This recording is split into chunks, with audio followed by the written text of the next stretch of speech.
বন্ধুরা, এবার আমরা বেলুড় মঠ থেকে দক্ষিণেশ্বর উদ্দেশ্যে যাচ্ছি। আমরা রয়েছি লঞ্চের ভাড়া বোথ আপ ডাউন 11 টাকা করে পার হেড। মানে আপনি যদি দক্ষিণেশ্বর থেকে বেলুড় মঠ আসেন 11 টাকা পার হেড, এবং বেলুড় মঠ থেকে দক্ষিণেশ্বর গেলে 11 টাকা করে পার হেড। তো আমরা এখন জেটিতে রয়েছি, তো দেখা যাক, আপনাদের পুরো জার্নি দেখাচ্ছি। আবার আমাদের লঞ্চ বেলুড় মঠ থেকে ছাড়লো।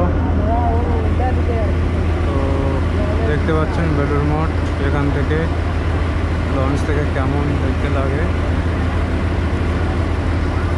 এখানে আপনাদের বলে রাখি, বেলুড় মঠেতে এলে বেলুড় মঠের মেন শ্রীরামকৃষ্ণ মন্দিরটা তো আপনারা জানেন কোনটা, আর বেশিরভাগ দ্রষ্টব্য স্থান কিন্তু এই গঙ্গার ধার ধরে। তার মধ্যে প্রথম যে মন্দিরটা দেখতে পাচ্ছেন, এই মন্দিরটা সবথেকে বড় শ্রীরামকৃষ্ণ মন্দিরের পর, সেটাই স্বামী বিবেকানন্দ মন্দির। এখানেতে ওনাকে দাহ করা হয়েছিল।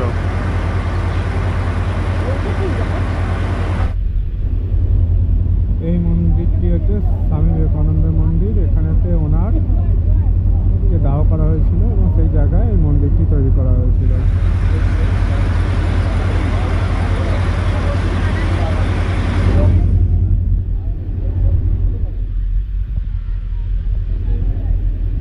এটা বেলুড় মঠেরই ঘাট, এটা দেখতে পাচ্ছেন।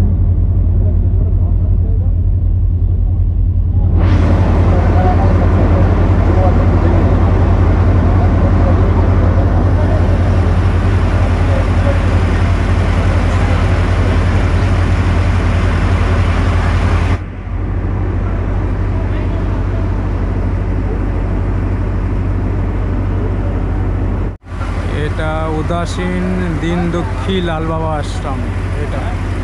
এটা লাল রঙের যে এটা দেখছেন, এটা ইয়েলো আর রেড কালার, এটা লাল বাবা আশ্রম।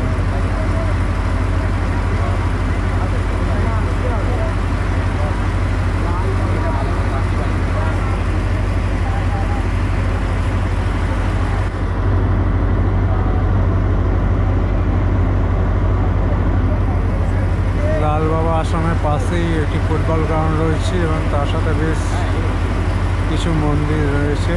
এটা আমি ঠিক বলতে পারবো না কিসের মন্দির, তবে দেখতে অনেকটা দক্ষিণেশ্বরের কালী মন্দিরের মতোই।